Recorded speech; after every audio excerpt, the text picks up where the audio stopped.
puisque dans la sphère privée, ma parole n'est pas entendue, n'est pas prise en compte, puisque ma paix, ma sécurité n'est pas respectée, ma santé mentale est mise en danger, je n'en peux plus, ça sort. On croit difficilement les femmes, on croit difficilement les enfants qui révèlent des violences. Vous voyez ? On détourne souvent la présomption d'innocence pour ne pas protéger ni les femmes ni les enfants. La première histoire violente que j'ai vécue, je l'ai tue.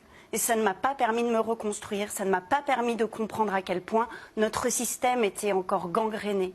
En demandant protection, j'ai eu beaucoup de chance, moi, au début. Les forces de l'ordre ont été formidables, j'ai rencontré des policiers formidables, j'ai eu de très bons juges au début. Et puis, tout d'un coup, un individu fait que un policier moins bien intentionné, avec des idéologies rétrogrades, machistes, me menace de faire placer ma fille, si je continue, à faire la guerre à monsieur. Faire la guerre à monsieur, c'est quoi? Demander à ce qu'il respecte son contrôle judiciaire et me sentir en droit de dénoncer les transgressions inacceptables qu'il a commises.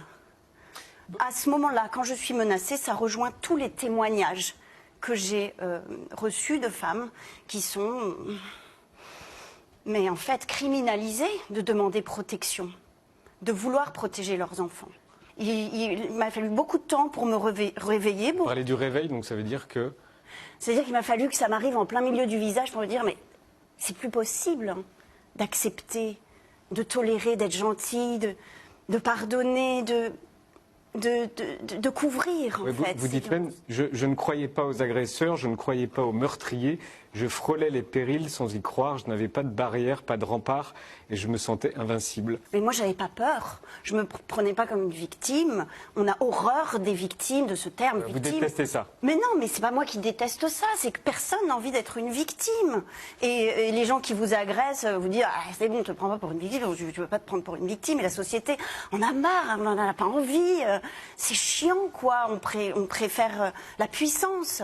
On préfère dans la puissance. Moi, je me sentais dans une grande puissance de vivre. Puis je m'en suis pris plein la tronche. J'ai eu beaucoup d'amour pour ces hommes. Je les ai aimés. Ce sont les pères de mes enfants.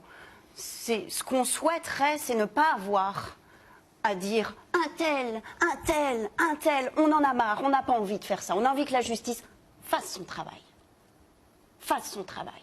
Je souhaite que celles qui luttent, les femmes qui luttent sans relâche pour la protection de leurs enfants, soient enfin entendues, crues, et que les enfants en situation d'urgence absolue, qui sont placés chez leurs agresseurs, que leur dossier soit vite réévalué.